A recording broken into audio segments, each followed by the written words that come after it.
Okay, I'm going to run you through XD in depth. Remember that XD is really similar to Sketch, so I think most of these lessons kind of translate. This, what I have right here on my desktop, is actually a Sketch file sent to me by a client that I was able to open up in InDesign, or XD. It just translated into XD over here.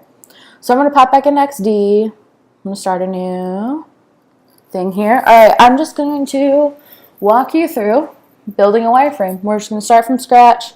Actually, how done is this? Let me see. Yeah, that could probably use some love, but that's more done than I thought it would be. So I'm just going to create a website for a pizza company really quick. So we're in XD. Remember that this shows us above the fold. I'm going to double click right here and label this home. So let's start off with the header. Obviously, if I had done this right, I would have a sketched wireframe that I could easily just translate into here. Obviously, I don't have a sketch wireframe, so I'm just doing this morning. So here's my header. It's going to take up the whole thing. I'm going to pop in my navigation. Actually, you know what? Double click this. Grid. The layout is web, so it's already in web. There you go. So you've got your grid, your 12 column grid. 2, 3, 4, 5, 6, 7, 8, 9, 10, 11, 12. Yep, 12 column grid right here. And you can see you've got your padding now. And you can just kind of evenly make everything. And that's the great thing about XD and Sketch, is that it already has, it's made for web, so it has the web grid right here in here already. So I'm just gonna pop my image in. The one that I downloaded from Unsplash. Pop it in there. Cool. I'm going to go ahead and pop a logo in there too. You're going to see how fast this makes everything. If you can find your files, hopefully you're more organized than I am. Cool. What is this one?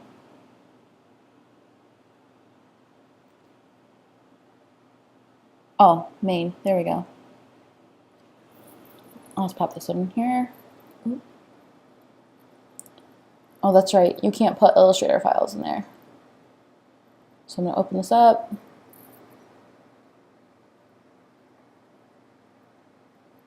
I'm going to teach you how to save out from Illustrator for web really quick, since obviously I need to do that for my logo here. It makes sense they don't allow EPSs because you technically couldn't upload an EPS onto a website. So here we go. File, export, save for web, just like in Photoshop.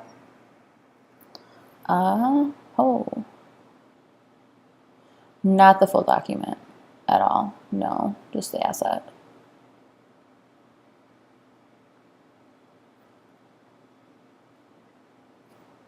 I'm just going to go Command Save. PDF will work. I don't really want a PDF. Oh, I said save for screens, didn't I? Export, save for web. There we go. PNG, so it's transparent. That's really big. I'm going to go 330.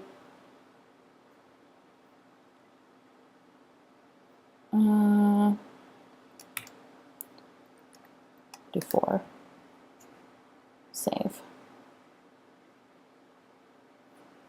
Desktop. So now you can just pop this in here.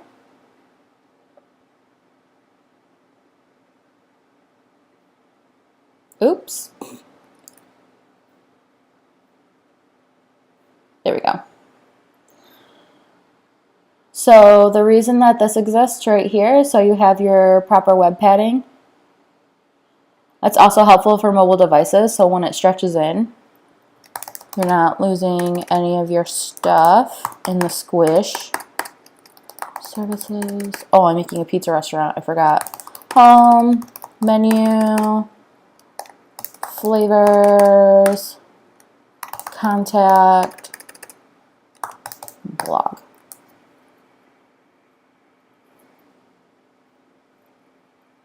Ooh. And it begins. So this one's at 20, that's good. A lot of times I have my main navigation name between 14 pixels and 20 pixels for the size. You don't want it to be too big, but also remember that your basic web size is 13 pixels. I usually have my paragraph smallest type text at 13. Legally, for legal things such as disclaimers and stuff, we have to have at least 11. At least 10. At least 10. I always put it at 11. I always put it 1 pixel higher than we're supposed to. So there you go. Now you have a header, you have your logo here, you have your header. I always design my websites the same way, instinctually. You can also like just kind of move things around. It doesn't really matter how you do this. You already have your wireframe, so just transfer your wireframe into here.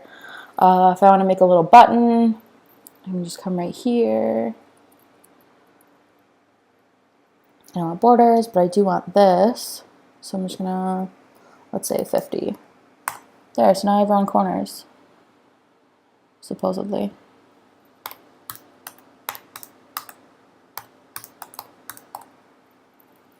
There, so now I have a little button. It's that easy. Order your pizza today. Call to action. Our favorite thing as people who are in marketing are calls to action. That's a really big button. There you go.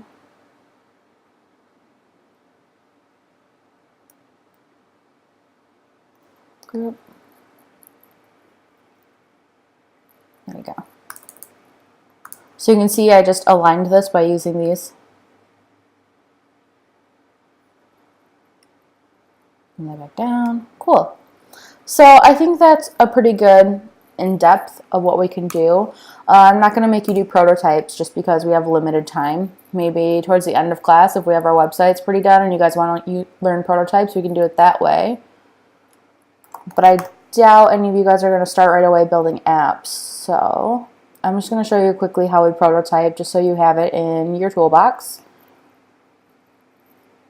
So I'm just going to call that a button. So we go to prototype, we make this button, go to that button, go to this. Cool. Test my prototype. See? Now it functions as I showed you before. So that's super duper quick. There's YouTube videos, there's lynda.com videos if you have access to that, on how to use XD more. You're always welcome to ask me more questions. It's good while you're in school to kind of challenge yourself. This is the place to make mistakes. So learning XD now and making mistakes in it now will probably benefit you in the long run.